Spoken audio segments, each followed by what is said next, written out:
But let's rattle on. We're going to be talking about the role of soil information in this whole water quality domain. We are going to structure it. We have structured it. We will... I've got to turn this thing on. That's better. We've got 4 sections that we're going to rattle through. We are going to try and cover a range of sort of topics sort of at the basic end of what soil's doing, but we're going to dive into the more detailed experimental end as well. So I'm hoping there'll be something in there for everyone. 4 sections. We'll do an introduction to SMAP, which is our soil data. We'll go under the hood and look at some of the technical aspects of what's behind it.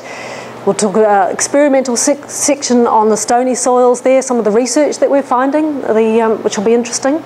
And then finally, what we think we need to be thinking about into the future. After each of those sections, it will be open for some questions. So we'll break it up like that. Sam and I are going to swap as we go through. So let's get straight into it. Does soil matter? Of course it damn well does. It certainly does, and this is the obvious reason why. This is the N cycle. And we've got all of the processes that are happening with the N, and which you'll be well familiar with, but the key point here is look how many of them happen down there in the soil. Of course it matters, it's really important. We have to have good soil information. Here's an experimental viewpoint of exactly that same point. There's the raw effluent on the left. This was done some time ago on some soils from the North Island. There's the leachate from the clay soil. The right hand, there's the same leachate from the pumice soil. Clearly, soil's making a huge difference. Here's a modelling perspective on that same point. This is some modelling result using Overseer. This is the soils along the bottom, from the very stony through to the poorly drained ones. Nitrate leaching on the left. Each block is the different climate zones. So you can see between the climate zones there is some difference. Rainfall's a factor in there as well. But along the bottom, you can see these very steep gradients of the change of nitrate leaching according to the different soils. So, soil's definitely important. And here's why. Well, there are lots of reasons why, but 2 of the important factors. One is the matrix of the soil. If it's sort of granulated like that, the water is flowing down through the small pores. There's plenty of time for the nitrogen to go through its transformations, be taken up by the plants. A bypass flow situation, we've got these big cracks, it'll just go straight through, whiz it straight down below the reach of the plants. Another reason, of course, is the depth of the soil. The more stones you've got in there, the less material you've got in there to capture that water and nitrate as it goes down. And again, it gets out beyond the reach of the plants.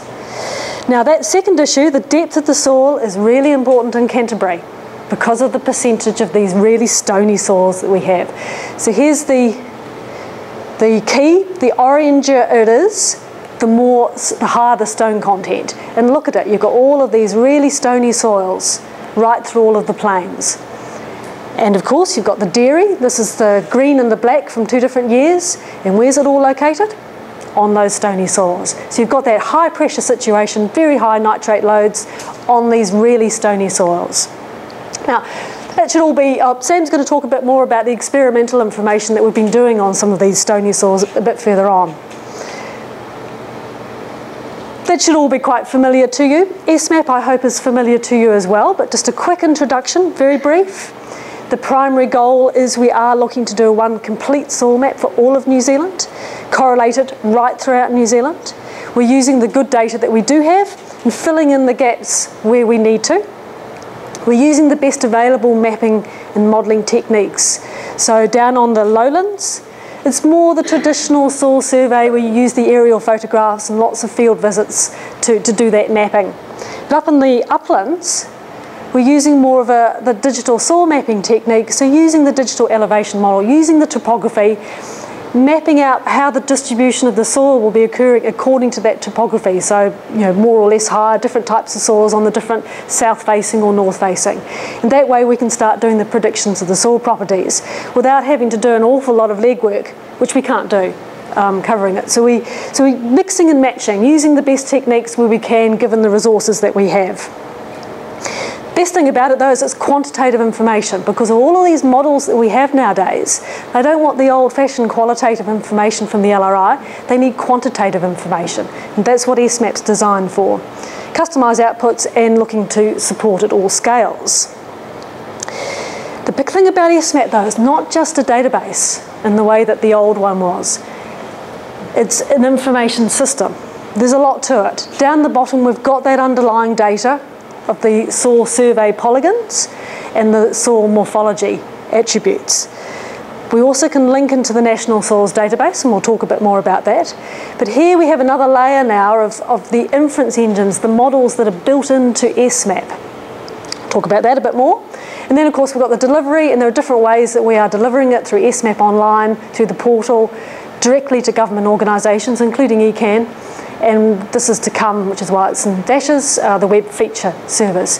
And we're working towards different stakeholders and tools up here in terms of that delivery. But one of the interesting things about this slide though is the colour code over here. So the Landcare coding, that's our MB funding, our core funding, that does all the grey.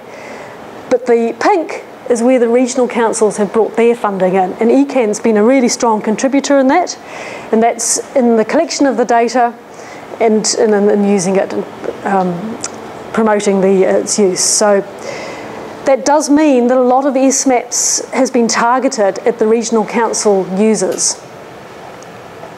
A quick look at SMAP Online. This is really all I'm going to show you. You can, it's available to everyone. You can go on, zoom around, find your point of location, your interests, and then click on it. It comes up with the soil siblings, the percentages, and then you can click on that and it comes up with fact sheets full of information about that particular soil.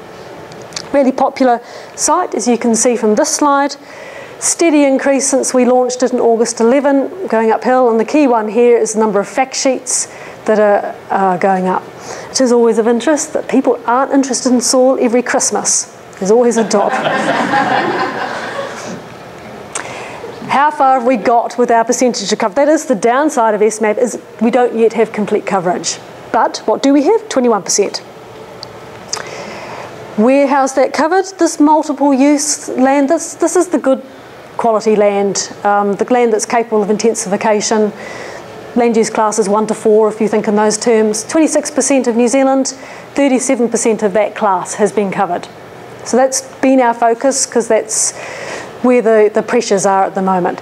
This pasture forestry, this is the steeper hill country where you can graze it but you wouldn't irrigate it. 33% of New Zealand, 20% of that's been covered. And then the conservation land, the really steep stuff, 39% of New Zealand, but only 7% of that is covered. How about Canterbury and specifically? All of the yellow has been SMAT. There's a bit that Trevor's working on at the moment up here from Kaikoura down through to the Huranui.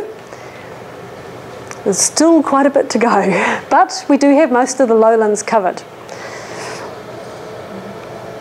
So key messages from that first little block within our presentation today is that we think SMAP is delivering. You can see that from the use of SMAP Online, but we do clearly need to extend the coverage. The regional councils are the key funders so far, and that's why the focus to date has been on their needs. And this will show the power and flexibility of SMAP means it's got huge potential for lots of different scales, for lots of different stakeholders. We're only just tapping into it now.